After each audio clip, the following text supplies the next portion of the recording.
Hi friends, అరటిపండు కోస్తున్నాను చూడండి. సంచికి సంబంధించింది.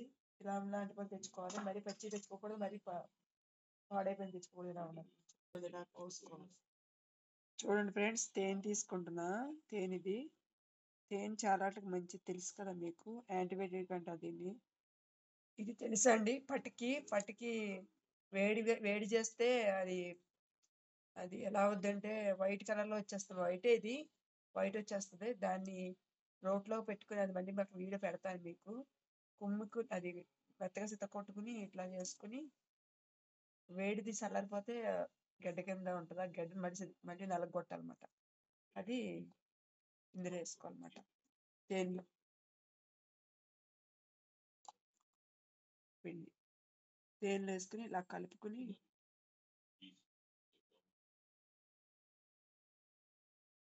ఇలా వేసుకున్నారు కదా, చూడండి ఇలా వేసుకోవాలి.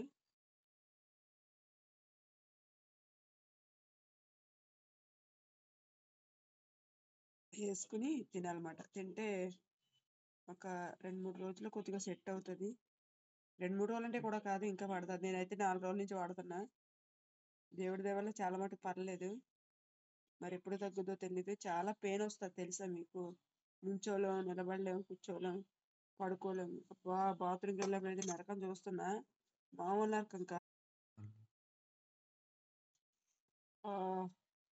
ఎంత ఘోరం అంటే కోసుకున్నట్టే, అక్కడ బాత్రూమ్కి వెళ్ళినప్పుడు కోసినట్టే ఉంది. కోసిన కూడా ఎలాగా నొప్పి ఉంటదంటే ఘోరంగా ఉంటుంది, చెప్పలేము. మరి మేము పడినోళ్ళకి చాలా మంది తెలుస్తుంది. పాపం వాళ్ళ కోసం ఈ వీడియో. ఎందుకంటే నేను సిగ్గు లేకుండా ఎందుకు పెడుతున్నానంటే, నాకులా ఎవరో స్టఫర్ అవ్వకూడదని. జాగ్రత్త ఫుడ్ తినేటప్పుడు. చూసారు కదా.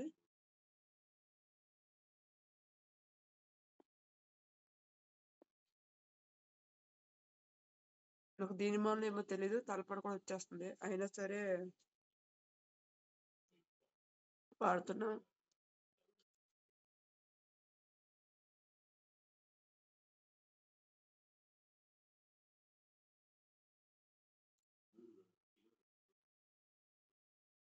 తినేప్పుడు 1 అవర్ దాకా ఏం తినొద్దు, వాటర్ కూడా ఏం తాగొద్దు. చాలా జాగ్రత్తగా ఉండాలి. మినిమం 3 నెలల నుంచి పడుతున్నా. ఫీవర్ వస్తూనే ఉంది. నాకు అర్థం కాలే. ఇంట్లో బయటకు వచ్చేటప్పటికి అర్థమైంది. అప్పుడు చాలా బాధపడుతున్నా. నేను ఇది వాడి దీన్ని మాత్రం తగ్గించుకోను. ఎందుకంటే ఆపరేషన్ చేయాలంటే చాలా డబ్బులు అవుతాయి. ఆపరేషన్ చేసుకున్న క్యూర్ అవుతుందని గ్యారెంటీ లేదు. అందుకని హోమ్ రెమెడీస్ ఇంట్లో చేస్తున్నా.